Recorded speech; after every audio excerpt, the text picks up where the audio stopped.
Good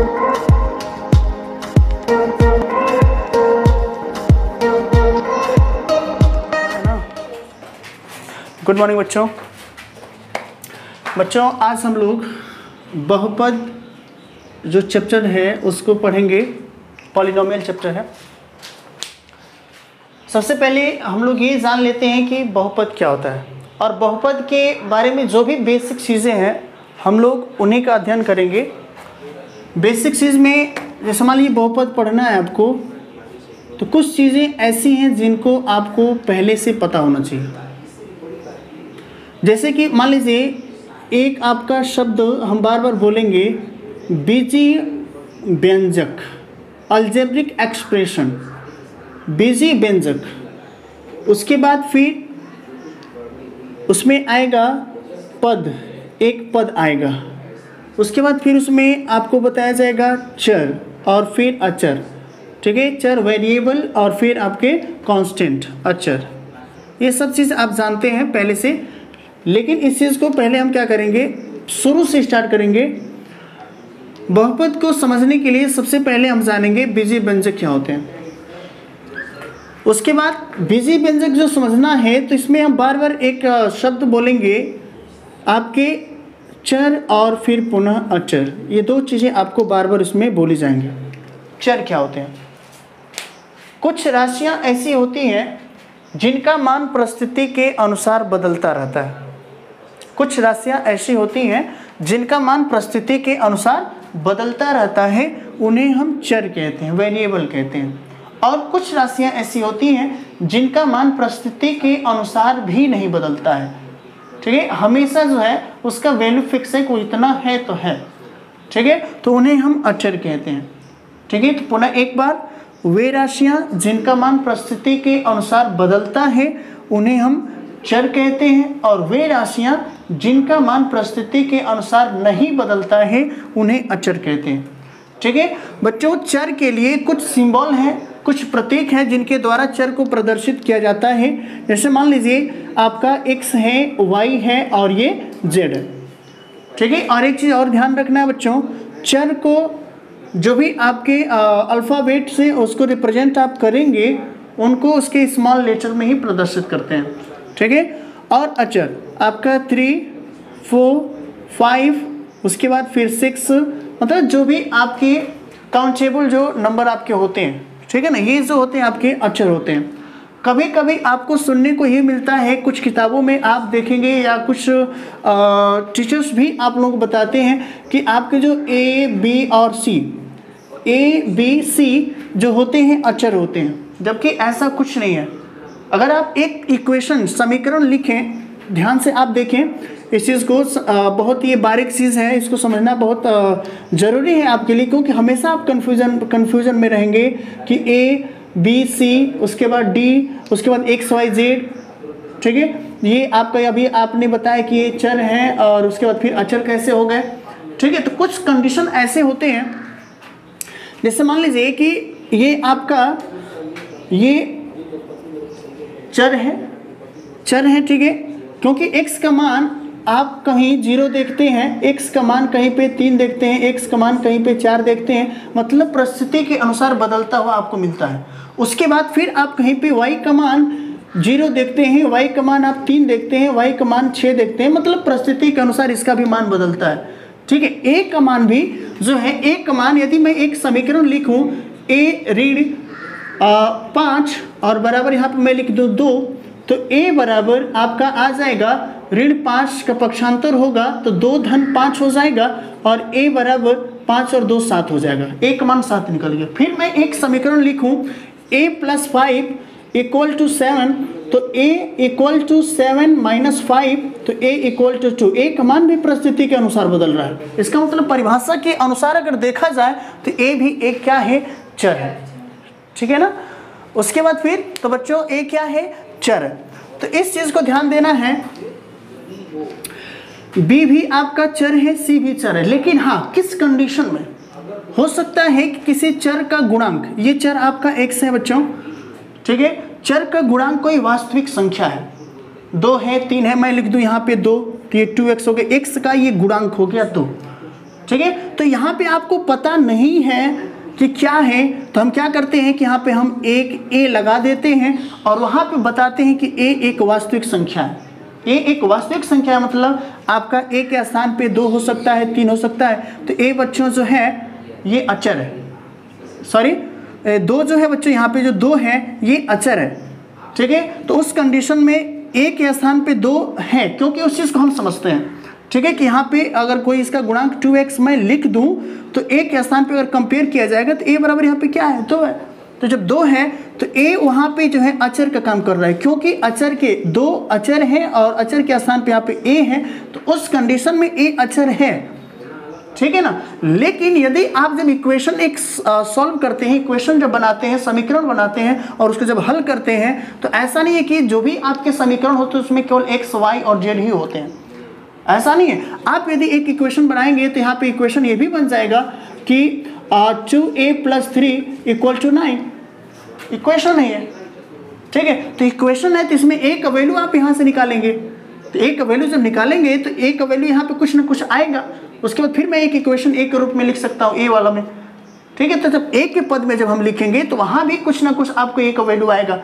इसका मतलब कि परिस्थिति के अनुसार a का मान बदल रहा है, वैसे ही b का और c का उसका भी मान बदल जाता है, ठीक है। तो उस कंडीशन में, उस परिस्थिति में जो है आपका a, अर्थात जो भी आपके अल्फ़ाबेट हैं आपके A to Z, ये जो होते हैं बच्चों चर होते हैं, ठीक है। और बस इतना याद रखिए कि जिनका भी मान परिस्थिति के अनुसार बदल जाएगा, ठीक है, उन्हें हम चर कहते हैं, और जिनका मान परिस्थिति के अनुसार नहीं बदलता है उन्हें हम अचर कहते हैं। बस इतना याद रखना है। तो चर और अचर यदि आप समझ गए, अब हम आपको बताएंगे बीजीय व्यंजक क्या होते हैं। बीजीय व्यंजक क्या होते हैं, इस चीज़ को अब हम लोग समझते हैं। बच्चों आपको पता है कि जो भी आपके अल्फ़ाबेट होते हैं A to Z, जो भी आपके अल्फ़ाबेट हैं जितने भी, इनको हम बीजीय अक्षर कहते हैं, बीजीय अक्षर कहते हैं। ये बीजीय अक्षर है, ठीक है। ये अलजेब्रिक, ये लेटर होते हैं, बीजीय अक्षर होते हैं, ठीक है। तो जब बीजीय अक्षर होते हैं तो क्या करते हैं कि कुछ चर, जो भी बीजीय अक्षर हैं, मैंने अभी आपको बताया जो A to Z जो होते हैं, ठीक है। तो ये कुछ चर हैं, कुछ चर हैं, ठीक है। तो ये कुछ चर हैं और उसमें कुछ अचर को यदि जोड़ा जाए, ठीक है, कुछ चर में कुछ अचर को जोड़ा जाए या उनमें से घटाया जाए या उनमें गुणा किया जाए या उनमें भाग किया जाए, तो कुछ पद प्राप्त होते हैं, ठीक है। चर और अचर, कुछ चर और अचर राशियों को जब एक साथ जोड़ा जाता है या एक दूसरे में से घटाया जाता है या एक दूसरे में गुणा किया जाता है या एक दूसरे में भाग किया जाता है, तो उस तरह से कुछ पद प्राप्त होते हैं जिन्हें हम बीजीय व्यंजक कहते हैं, ठीक है। फिर से एक बार और एग्जांपल देखिए। कुछ चर, अर्थात मान लेते हैं ये y है, ठीक है, उसमें कुछ अचर जोड़े जाते हैं या घटाए जाते हैं। तो यहाँ पे मान लीजिए मैंने यहाँ पे 2 ऐड कर दिया, हो सकता है y पे यहाँ पे हम 3 ऐड कर सकते हैं, y में से 3 माइनस करते हैं, ठीक है। तो ये आपके कुछ ये क्या है, चर हैं, ओनली आपका y 1 ही चर है, ठीक है। और उसके बाद एक ये आपका अचर हो गया, इनको एक दूसरे में से घटाया गया, यहाँ पे एक दूसरे में जोड़ा गया। मैं यहाँ पे लिख दूँ 5x, अर्थात x में 5 के यहाँ पे कोई सिंबल नहीं, मल्टीप्लाई किया गया, ठीक है। इसका प्रोडक्ट आपका 5x आ गया है, तो गुणा किया गया, या मान लीजिए कि x को हमने क्या कर दिया, 5 से डिवाइड कर दिया। तो इस तरह से कुछ पद प्राप्त हो रहे हैं, इनको हम पद कहते हैं बच्चों। ये y एक पद है, 2 भी एक पद है। अगर मैं यहाँ पे लिख दूँ 3x + 9, तो 3x एक पद है और 9 भी एक पद है, ठीक है। देखिए पद में विभाजित करने का जो काम है प्लस करता है या माइनस करता है, प्लस या माइनस करता है। प्लस के अगल बगल दाहिने या बाएं की तरफ, लेफ्ट और राइट में जितने भी आपके जो डिजिट होते हैं, नंबर्स होते हैं, जो भी राशियां होती हैं, वे एक पद के रूप में होती हैं, ठीक है। जैसे मान लीजिए यहाँ पे लिख दिया जाए 2x - 5, तो 2x माइनस के किधर है, और माइनस के 1 उधर है, अर्थात इसमें कुल मिला के पद जो है 2 है। ठीक है, इसमें पदों की संख्या जो है 2 है। तो ये आपके पद हैं।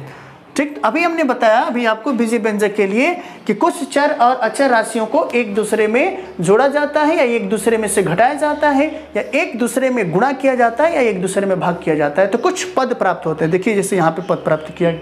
ठीक है, यहाँ पे ओनली हमने क्या किया, यहाँ पे 5 का x में मल्टीप्लाई हुआ तो 5x, तो देखिए इसमें ना इधर है ना उधर है कोई साइंस, किसी भी प्लस या माइनस के द्वारा ये विभाजित इधर उधर नहीं हो रहा है, अर्थात केवल इसमें एक ही पद है। ठीक है, तो कुछ पद प्राप्त होते हैं जिन्हें बीजीय व्यंजक कहते हैं। यदि आप बीजीय व्यंजक समझ गए तो बहुपद के लिए परिभाषा बनाना समझना आपके लिए बेहद आसान हो जाएगा। चलिए, तो अब ये अगर आपको समझ में आ गया बीजीय व्यंजक, तो हम आपको बताते हैं कि बहुपद क्या होते हैं।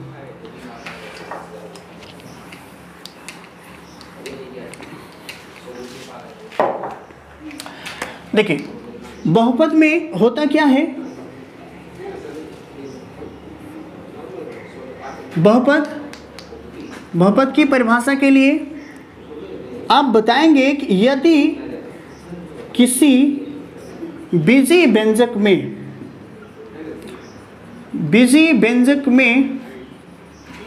में पदों की संख्या सीमित हो, यदि किसी बीजीय व्यंजक में पदों की संख्या सीमित हो, सीमित मात्रा में हो, पहला चीज। उसके बाद यहाँ पे ये तो सब में कॉमन रहेगा, इतना आप बोलेंगे। ठीक है, तो ये चीज़ कॉमन है कि यदि किसी बीजीय व्यंजक में, ठीक है, यहाँ पे पहला नंबर पे इसको बना लीजिए, पदों की संख्या सीमित हो। दूसरा, एक ही प्रकार की चर राशियां हों। देखिए चर आ रहा है इसमें, चर राशियां हों।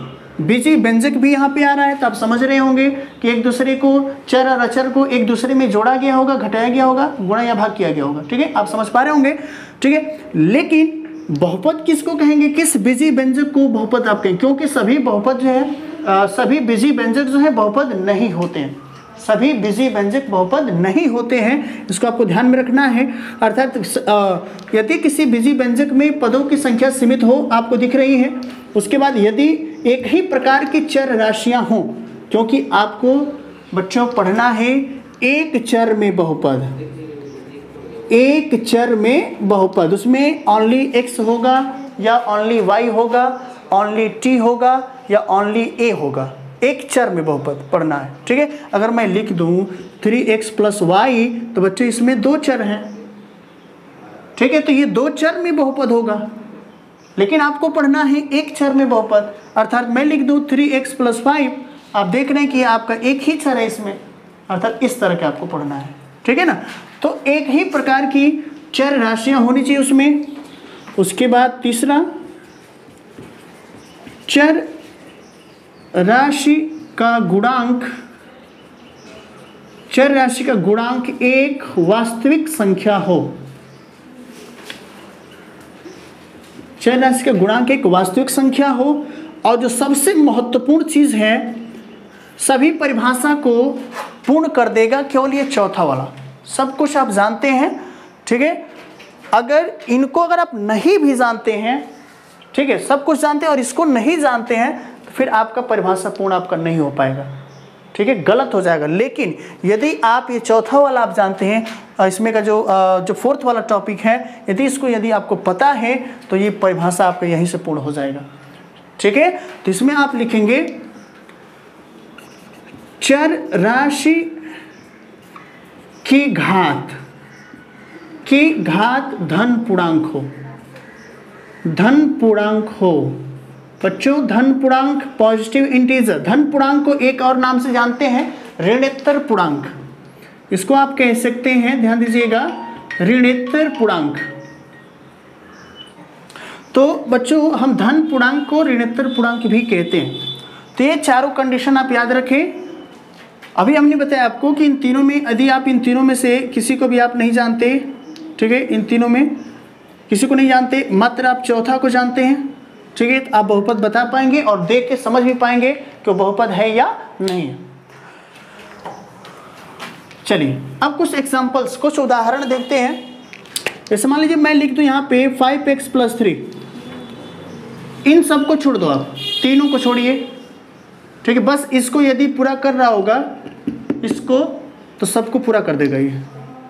जैसे हमने आपको पूरा संपूर्ण जो परिभाषा होती है बहुपद की एक चर में, उसको हमने यहाँ पे लिख दिया, ठीक है ना। लेकिन ये जो पूरा करेगा देखिए कैसे, यदि इसको पूरा कर रहा है, यदि ये, ठीक है ना, तो ये आपका बहुपद हो जाएगा। कैसे, ध्यान दीजिएगा। सबसे पहले तो ये समझिए कि ये बीजीय व्यंजक है कि नहीं है। बीजीय व्यंजक ये है, क्योंकि आपको बीजीय अक्षर x का इसमें यूज हुआ है, इसलिए यह आपका बीजीय व्यंजक है, ठीक है ना। तो ये बीजीय व्यंजक में चौथा वाला, इसको छोड़िए, चौथा वाला चर राशि की घात धन पूर्णांक हो। इसमें चर बच्चों x है और x की जो घात है यहाँ पे पावर कुछ नहीं तो 1 है, और 1 आपका पॉजिटिव इंटीजर होता है, धन पूर्णांक है। तो जब धन पूर्णांक है तो फिर ये आपका जो है बहुपद है, ठीक है ना। फिर देखिए, जैसे मान लीजिए यहाँ पे मैं लिख दूं 2x³ और +5x² + 3x + 9, ठीक है। इसमें देखिए चर राशि की घात धन पूर्णांक हो, तो देखिए चर इसमें आपका x, यहाँ भी x, यहाँ भी x, बस यहीं पे। उसके बाद x की पावर 3, ये भी आपका पॉजिटिव इंटीजर है, धन पूर्णांक है। x की पावर यहाँ पे 2, x का वर्ग है, ये भी आपका धन पूर्णांक है, और x का पावर यहाँ पे 1 है, 1 भी एक धन पूर्णांक है। इसका मतलब कि चौथे वाले शर्त को ये पूर्ण कर रहा है, तो पूर्ण कर रहा है तो ये आपका बहुपद है। चलिए अब आपको बताते हैं कि ये कैसे, इन चारों को कैसे फॉलो कर रहा है। देखिए अभी इसमें हमने लिखा है पदों की संख्या सीमित हो। सीमित का मतलब जिससे आप गिन सकते हैं, अर्थात 1 2 3 4 सीमित मात्रा में, लिमिट में है। उसके बाद फिर एक ही प्रकार की चर राशि हो, एक ही प्रकार की चर राशि हो, एक चर में बहुपद के लिए एक ही प्रकार की होना चाहिए। तो आप देख लो बच्चों, यहाँ x है, यहाँ पे x है, यहाँ पे x है, दूसरी कोई आपका चर इसमें नहीं है। उसके बाद चर राशि का गुणांक एक वास्तविक संख्या हो, तो एक चर का गुणांक एक वास्तविक संख्या, अर्थात एक परिमेय या अपरिमेय, दोनों में से यही कुछ हो सकता है। एक परिमेय हो सकता है या अपरिमेय हो सकता है, इसके अलावा कुछ हो ही नहीं सकता, ठीक है ना। अर्थात देखिए चर इसमें बच्चों x³ जो x है, x का गुणांक यहाँ पे 2 है, यहाँ पे x का गुणांक 5, ये भी वास्तविक संख्या, परिमेय संख्या है, रेशनल नंबर, ठीक है। और उसके बाद ये, इससे तो कोई मतलब ही नहीं।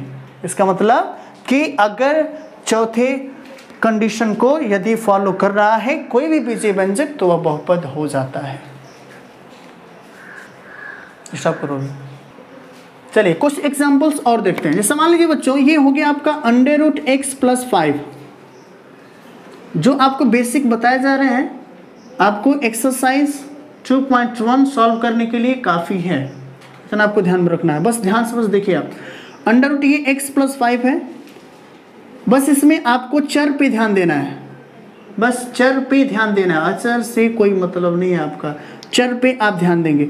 अच्छा √ में है तो आपको बताया गया कि चर राशि की घात धन पूर्णांक हो, अर्थात तो इसकी घात आप कैसे समझ पा रहे हैं कि x की पावर क्या है। तो बच्चों ये आपका रूट है, √ है, रूट जब हटेगा तो x की पावर 1/2 है, ठीक है, और प्लस यहाँ पे 5 है। आप समझ सकते हैं x की पावर 1/2 ये आपका इंटीजर नहीं है, इंटीजर आपके 1 2 3 आपका 5 6 जो भी है, उसके बाद -1 0 -2 -3 ये आपके होते हैं नेचुरल नंबर। 0 और नेचुरल नंबर के नेगेटिव नंबर जो होते हैं, ऋणात्मक संख्याएं, प्राकृतिक संख्याओं की, इनके संग्रह को जो है हम पूर्णांक कहते हैं। और 1/2 पूर्णांक नहीं है, 3/4 आपका पूर्णांक नहीं है, ठीक है, समझ पा रहे हैं ना। तो इस चीज़ को ध्यान देना है आपको।